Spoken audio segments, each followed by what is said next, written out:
Olá, bom dia! Começa agora o nosso Check-up Saúde, o programa que coloca você frente a frente com os maiores especialistas em saúde do Espírito Santo. A primeira queda da Márcia aconteceu enquanto ela ia para a igreja, perto da casa onde mora, em Aribiri, Vila Velha. Com a situação se tornando recorrente, a família decidiu investigar a causa disso. Começou a tentar investigar, indo em médico e alguém, né, um fala uma coisa, outro fala outra, e até que chegou ao sintoma de AVC e a doença de esclerose múltipla, né. Aí juntando isso junto com a idade, né, aí agravou para esse ponto que ela se encontra hoje. Ainda hoje, pouco a pouco, a família tenta fazer adaptações na casa para levar um pouco mais de conforto e segurança para a Márcia, que está com 56 anos de idade. A família se esforça para estar sempre próxima da Márcia. Quase sempre, quem está com ela é o próprio Jonair. Só de vinda de SAMU aqui por conta da queda já foi, eu acredito que mais de 10. Entre umas 10, 15 com SAMU. Fora assim, de cair e a gente ajudar a levantar, sem exagero já deve ter chegado umas 50. Só que nem sempre é possível que alguém esteja aqui pertinho dela. E nesses casos, os familiares a orientaram da seguinte forma: carregar o celular dela junto justamente com ela nessa bolsa aqui. Dessa forma, mesmo que ela caia, ela vai pelo menos ter o aparelho por perto para que possa pedir ajuda. Na última queda, inclusive, esse foi o cenário. No celular, ela ainda tem as mensagens que conseguiu mandar para uma familiar através de um aplicativo de mensagens. Quanto maior a idade, mais preocupante se torna a queda. O assunto preocupa a Secretaria de Saúde do Espírito Santo. Afinal, só em 2024 foram registradas mais de 5.200 internações de idosos que foram motivadas por quedas na rede estadual de saúde. O número de mortes chegou a 218, mesmo desconsiderando os 4 últimos meses do ano. Recentemente, a morte do cantor Aguinaldo Raiol acendeu um alerta sobre o tema. Ele morreu aos 86 anos de idade, após cair na casa em que vivia, em São Paulo. O acidente aconteceu quando ele se levantou para ir ao banheiro durante a madrugada. Mariana é fisioterapeuta e afirma que boa parte dos pacientes idosos que ela atende se acidentam em situações parecidas com a do cantor. À noite, às vezes o idoso tem muita necessidade de ir ao banheiro. Então, nessa questão, ele acorda muito rápido pela urgência de chegar até o banheiro e acaba tropeçando, ou acaba até ficando tonto e caindo no meio do caminho e vir a ter uma fratura que, posteriormente, é um problema, né? O tratamento muitas vezes é complicado e o melhor caminho é mesmo prevenir os acidentes domésticos. O ambiente para o idoso ele precisa ser bem estruturado. Tapetes, barras pela casa, porque às vezes o idoso acorda durante a madrugada, não tem ninguém para auxiliar, então a questão da barra dentro de casa é bem importante, próximo ao vaso sanitário. A questão do tapete também, que é muito falado, é importante não ter tapete pela casa, para não ter o tropeção, né? Porque aí é um facilitador da queda. Mesmo com dificuldade para falar, por conta das sequelas do acidente vascular cerebral, a Márcia faz questão de dizer o que espera para o futuro. É melhorar, né? Fazer o tratamento.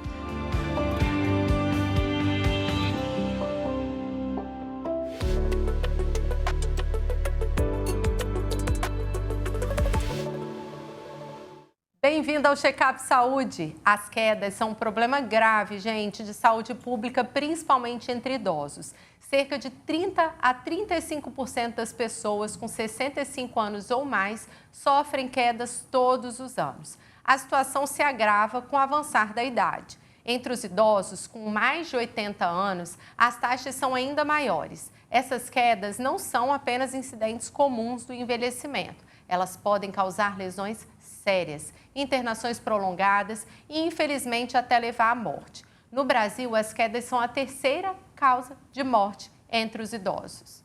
Para nos ajudar a entender melhor esse tema e como prevenir esses acidentes, recebemos hoje o ortopedista, Dr. Alceu Cardoso. Seja bem-vindo, doutor. Obrigado, prazer é nosso estar aqui para um serviço para a população, para prestar todo esclarecimento para que a gente evite essa pandemia da queda e suas consequências. Doutor, então vamos começar entendendo por que as quedas são tão frequentes na população idosa, né? A gente conhece, todo mundo em casa conhece alguém que já caiu, acabou fraturando um membro, o fêmur. Quais são os fatores que contribuem para esse risco? Além da idade, né? Existe condição de saúde que leva a pessoa a ter uma maior chance de queda? Sim, perfeitamente. Os idosos são mais suscetíveis a ter a queda por inúmeros fatores. Fatores próprios e fatores extrínsecos à pessoa. Dentro dos fatores próprios da pessoa, nós temos o próprio envelhecimento, levando a sarcopenia, que é a perda da massa muscular, e a osteoporose, a osteopenia, que altera a massa óssea, causando uma fragilidade para as quedas de menor trauma levar com a consequência de uma fratura. E normalmente as fraturas, nas pessoas idosas requer uma internação e às vezes ainda evolui com comorbidades que agrava o estado de saúde da população idosa. Então, quando a gente vai aumentando a faixa etária, essas fraturas se tornam fraturas mais graves, necessitando de intervenções de maiores porte, maiores volumetria de procedimento, e as pessoas precisam de ter uma recuperação mais rápida possível para evitar as comorbidades clínicas, como pneumonia, infecção urinária, que representam um grande agravo à saúde da população idosa. Então, às vezes, não morre nem da queda, morre da consequência dessa queda ao fazer o tratamento, né, doutor? Isso. Às vezes fica muito tempo acamado, que não é o adequado, esperando o tratamento, uma melhora da condição clínica. Às vezes a pessoa tem uma condição cardiológica que faz ela ter uma arritmia, ela faz ter uma queda, a pessoa tem um problema ocular que ela não consegue enxergar bem, então ela não vê, às vezes, o degrau, aquela amplitude espacial de saber se o degrau, ela escorrega no degrau porque ela acredita que ela mediu aquele espaço erradamente, pisa em falso e ela acaba caindo. É a questão extra, por exemplo, de tapetes dentro de casa, calçados inadequados, como às vezes o chinelo, que a pessoa vai calçar, aquilo faz ela tropeçar e cair. Então, tudo isso, falta de iluminação e principalmente o paciente que tem muitas medicações a tomar. Então, às vezes, o idoso ele toma várias medicações que promovem a questão de fazer o xixi durante a madrugada. Às vezes ele toma muita água antes de dormir. Isso promove a questão de dar vontade de ir ao banheiro durante a madrugada. E eles, por uma mania, um conceito de não querer talvez perturbar a família, eles querem ir com a lâmpada apagada, com as luzes todas apagadas. E aí, a hora que eles tropeçam, erram o passo, cai. E as fraturas normalmente acontecem com a grande maioria no final da madrugada e início do dia. Exatamente. Gente, olha quanta dica valiosa que o doutor deixou aqui para vocês, né? A questão dos chinelos, a questão do tapete, idoso às vezes tem mania, não quer tirar o tapete, quer deixar aquele tapetinho na cozinha para não molhar, quer deixar aquele tapetinho no banheiro. Às vezes quer encerar a casa, passar alguma coisa que o piso fica escorregadio, tem que trocar o piso por um piso antiderrapante, sapatos com solado antiderrapante. Dentro do banheiro, por exemplo, fazer as barras de proteção. Tem um projeto da Casa Segura, que não é só para o banheiro, mas para toda a casa, para o quarto, questão de escada. Não subir para pegar objetos em altura, às vezes eles sobem em cima de uma cadeira, que não tem muita estabilidade, a cadeira cai, às vezes um banquinho tipo muretinha, eles querem assistir, escorregam, cai. E às vezes não faz só fratura óssea periférica, às vezes faz trauma craniano que agrava muito. E aí decide entre vida e morte. Agora que vamos combinar, eu acho que a maior dificuldade do ser humano é admitir as suas limitações, né? Aquilo que fazia no seu dia a dia com tanta facilidade e hoje ser recomendado a não fazer, passa por uma questão também da estima, né, doutor? Do que a gente pode e não pode fazer. Quais são aqueles sinais no nosso dia a dia, independentemente do outro, né, do nosso filho, de alguém que mora com a gente, ter que apontar que não é mais o momento da gente subir sozinho numa escada, fazer uma atividade. Quais são aqueles sinais que aparecem que a gente deveria tomar cuidado para atividades que antes a gente fazia e que deveria deixar de fazer? Observar a questão da marcha. A marcha é um grande preditor de qualidade funcional da pessoa. Então, se a pessoa está em casa e ela tiver uma cadeira que não tenha braço e ela conseguir levantar sem apoiar e andar 6 metros e voltar, em média, em 15 segundos, 3 vezes, é um grande preditor de qualidade de marcha boa, sem prejuízo para a queda. Então, eu quero convidar você em casa agora a fazer esse teste. Então, o doutor vai levantar da cadeira, sem encostar no encosto aqui, levantar sem a ajuda das mãos e andar 6 metros. E voltar e sentar em 15 segundos. Em 15 segundos. Mais do que 15 segundos é um fator preditor de alteração da marcha, que é um fator para queda. Aí ninguém precisa chamar sua atenção, você já vai ter que saber que o cuidado é Já redobrado. está limitado. Vamos à dúvida da população? Oi, bom dia. Quedas são inevitáveis com o envelhecimento? As quedas, elas não são evitáveis totalmente. Então, quer dizer, alguma parte da nossa vida a gente vai cair. O que acontece? Por que o jovem cai menos do que o idoso? Porque o sistema nervoso dele, da propriocepção, aquilo que dá sentido, né, à nossa parte do corpo, a gente sabe onde está pisando, a gente anda de olho fechado, sabe onde estão as coisas, né, assim por diante. No idoso, a gente vai perdendo essa propriocepção, principalmente dos pés. Então, ao pisar, a gente perde essa noção. Por isso que o idoso, normalmente, ele tende a olhar para o chão, para ver onde ele está pisando, para ele tentar ter essa informação compensatória de que os pés não estão funcionando, certo? Então, nós vamos cair. Nós temos que reduzir a incidência da queda. Como que a gente vai reduzir? Fazendo o teste da capacidade da marcha, fazendo todo um check-up, pelo menos anual, da condição ocular, da condição cardiológica, da condição do equilíbrio da pessoa, se ele está dentro de uma faixa de equilíbrio. Hoje a gente tem condições de medir se a pessoa está dentro de um limite de normalidade de equilíbrio. Então, tudo isso a gente predispõe para a população olhar. Um clínico geral, tem que ir a um ortopedista. O senhor falou sobre um problema ocular, então às vezes a pessoa cai porque não está enxergando bem. Uma catarata, uma miopia, um astigmatismo que é mais comum, e ele não consegue ter uma boa visão, que vai predispor ele a fazer alguns movimentos em falso que pode fazer ele cair. Então, estamos no Check-up Saúde, a gente quer falar de check-up. Que tipo de exame ou avaliação médica pode, então, doutor, ajudar a prevenir essas quedas? Então, um exame oftalmológico, um exame cardiológico e um exame clínico geral para que a pessoa veja a sua saúde como um todo. E, principalmente, a questão da sarcopenia, que hoje está muito em voga, que a gente reconheceu que é um grande problema de saúde, junto com a osteoporose, que já é bem conhecida da população. Tudo isso favorece. E, associado a isso, os testes de equilíbrio. Nós temos teste clínico e nós temos testes parametrizados, né, complementares, com aparelho que mede essa questão do equilíbrio da pessoa. Muitos pacientes dizem, eu tenho vertigem, eu tenho labirintite. E, às vezes, não é labirintite. Ela, na verdade, ela tem um desequilíbrio postural. Doutor, em que momento que uma queda deve ser considerada um sinal de alerta mais sério? Quando que a pessoa realmente deve se preocupar e procurar ajuda? Quando a pessoa tem uma queda que ela não consegue, por exemplo, se for um idoso, normalmente se ele tiver uma fratura de fêmur, normalmente ele não vai conseguir andar. Então ele vai ficar no chão, no solo. Isso é muito importante porque às vezes o idoso não quer ter ninguém na sua casa acompanhando, às vezes ele está sozinho. Então tem que deixar um telefone mais próximo, algum sinal de alerta para chamar. Vai para o quintal, leva o telefone. Carrega tudo isso, algum sistema de alerta, né? Tem que ser feito bastante isso. Outra coisa, caiu, idoso, faz uma avaliação no pronto-socorro. Porque às vezes tem fraturas que elas são incompletas, que com o passar do tempo, ele vai completar a fratura. Nós tivemos casos recentes onde o paciente participou de um cruzeiro, caiu dentro do navio, fez uma fratura incompleta, não foi dada a importância devida, e ele continuou até a fratura completar e ele ficou sem condições de completar o cruzeiro e veio com 2 semanas de fratura que já retardou bastante. Então a gente tem que ter deformidades, se tiver uma equimose, aquele roxo aparecer, né, grande, tudo isso é um chamariz para a gente prestar atenção.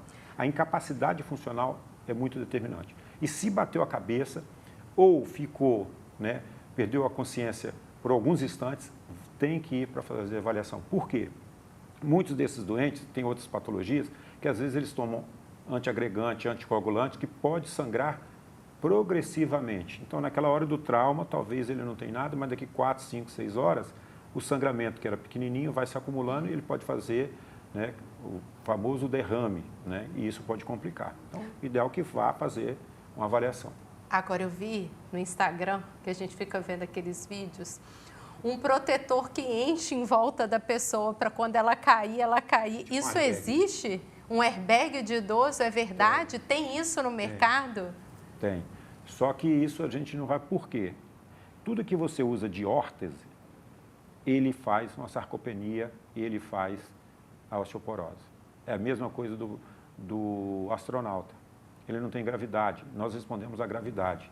Então, por isso que o exercício que a gente pede para o idoso fazer é a caminhada, porque ele vai lutar contra a gravidade. Então, isso é... A melhor prevenção é caminhar. Caminhar, fazer uma massa muscular, né? Um exercício para ganhar força muscular, ganhar mobilidade articular, para ele poder fazer a marcha melhor, a mobilidade dos membros superiores dele melhor. Às vezes o idoso está com dor e fala, não vou caminhar, senão eu vou piorar a minha dor, né, gente? Pode, doutor, mesmo com dor a gente deve fazer o exercício, deve fazer uma caminhada, quando a gente sabe que pode ou não pode, como fazer o exercício da maneira correta? As pessoas às vezes confundem o limite da dor. Aquela dor que fica insuportável, não se deve fazer. Às vezes a dor que ele está quando ao acordar, pode ser a dor da imobilidade, da artrose, que em 15, 20 minutos, geralmente ela já vai diminuir. Esquentou o corpo, diminui. Né, o líquido sinovial, que é o líquido das articulações, movimentam, alivia a dor e ele lubrifica, vamos dizer assim, a articulação. Ele pode fazer uma caminhada mais curta e fazer principalmente mobilidade, sem dar muita carga se ele tiver com medo. Então, em cima de uma cama, fazer pedalada imaginária, fazer exercícios de abrir e fechar a perna. Não vou conseguir andar para dar carga. Se tiver cama que tem cabeceira, coisa fixa, firma ali como se fosse pisar naquilo, que aqui você já está dando força também muscular. Ou na parede. Na parede, para fazer. Sem medo, perfeito. Sem medo. Não E existe alguma recomendação específica para idosos que moram sozinhos? O senhor falou sobre ter um celular, ter uma medida de alerta. Que mais? Que cuidados, né? Porque as pessoas, às vezes, não têm outras pessoas para estarem junto delas. Hoje está se tornando a realidade, né? O idoso que não tem um cuidador, seja por essa vida corrida que todos temos, né? De trabalhar, às vezes os filhos só vão no final de semana e ele fica isolado. Às vezes ele perdeu o cônjuge e aí ele fica isolado. Então, a recomendação que a gente normalmente fala é o quê? Dentro de casa, sempre ter luzes acesas. Se puder ter barras de proteção para ele andar, ideal. Tirar os tapetes todos.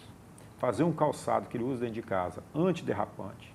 Um calçado que tenha um solado firme, não é um solado duro, é firme. Porque quanto mais, as pessoas enganam pelo seguinte... eu quero aquele sapatinho que é muito molinho, muita coisa. Isso, confortável. Ele mata a propriocepção do pé. Então, aquilo é ruim. Ele tem que ter uma base firme, ele pode adaptar uma palmilha confortável, mas a base tem que ser firme. Porque ele já não tem mais aquela percepção que ele teria. Então, o sapato mais firme, o calçado com o solado mais firme, dá essa sensação de retorno de informação para ele. Né? E os objetos, os armários, as coisas...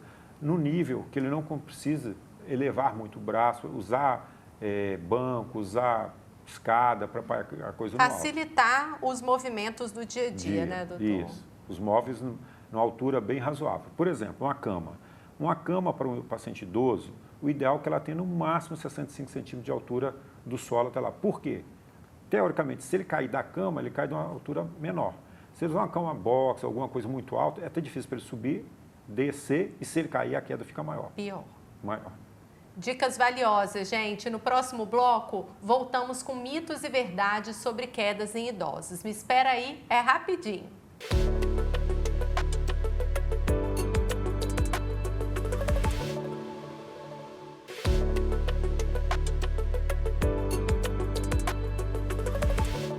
Estamos de volta com o Check-up Saúde. Agora vamos descobrir o que é mito, o que é verdade, quando o assunto são quedas na terceira idade.